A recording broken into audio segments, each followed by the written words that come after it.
I come to you today from this adorable, albeit extremely echoey little conservatory to talk about Quiet Power, Growing Up as an Introvert in a World That Can't Stop Talking by Susan Cain. This is the sequel, sort of counterpart to her 2012 book Quiet, that was all about debunking the stereotypes around introversion. While Quiet was meant for adults, Quiet Power is intended for younger readers, so most of the examples are from teenagers or people in college. It talks about schools, social life, hobbies, and home life. It shares strategies to take advantage of your introverted qualities and really excel in a way that extroverts can't. At the end of each chapter, she summarises the takeaways. So this was about trying to speak up in class, and some of the solutions are: strike early, identify your best entry point, use notes, follow up, observe your classmates, etc. And there are also these really cute illustrations that I like a lot. As I say, it's aimed at teenagers and their parents and their teachers, but it's one of those things that has just a universally applicable mantra. I'm staying with my mum at the moment, and the other night she dragged me downstairs to come introduce me to some people that made me feel really uncomfortable, and I knew that if she'd read this she would understand why. I do have a couple of criticisms though.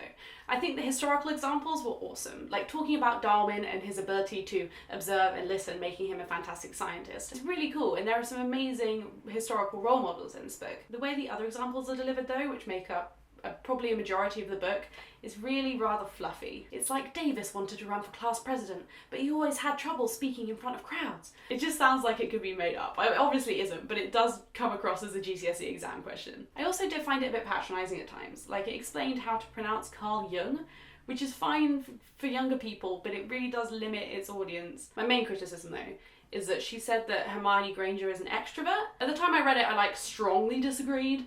And I've cooled off, I now just moderately disagree. I've since looked it up and apparently it's debatable. But I think she's an introvert that displays extroverted traits instead of an extrovert that displays... yeah. Now I'm going to talk about me and my introversion. I've been an introvert my whole life, but over the past couple of years I felt like I've overcome all the introverted parts of me and just kind of transitioned into being an extrovert. I think that's mostly from working at a summer camp where you are around people all the time and you don't have that private time that I used to really value, and I recognised that I could survive that, I didn't need it. But then reading through this book I'm like, oh, I do that. Oh, I did that when I was in school.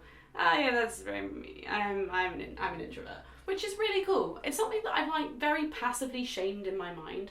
And that's a societal thing. That's why these books were a revolution, is that introversion was seen as a bad thing. And me saying I've overcome my introversion is actually just me being older and being able to construct the social spaces I want to be in and being more comfortable because of that, but it hasn't changed who I am fundamentally. It's really cool reading this book and hearing Cain talk about genuinely how introversion can be not only a positive, but a superpower. About how introverts make better leaders because they're more able to listen to the people they manage. The other thing I want to talk about is hot sauce. One of my favourite parts of this book, and something that I can't stop thinking about: introverts and extroverts are biologically different. We have different reactions to stimuli. Introverts are more sensitive to stimulation, so we get easily overwhelmed, while extroverts need more stimulation. And she uses actual scientific research. There was a study where they tested introverts and extroverts on the reaction to putting lemon juice on their tongue. And also one about how productive you are with different levels of background music. And it's just made a lot of things make sense to me. Okay, so back to hot sauce. Where I work, there is a massive hot sauce culture. Every lunchtime we all eat together on these really long tables,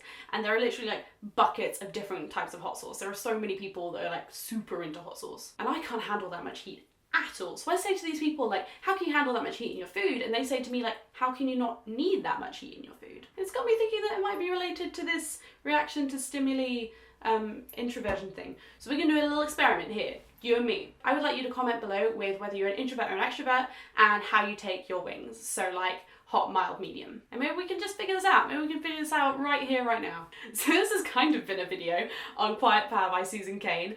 This was sent to me by Penguin, and it comes out the day this video comes out. So go pick it up if you're interested. Yeah, would recommend if you want to understand introverts or yourself more. Goodbye.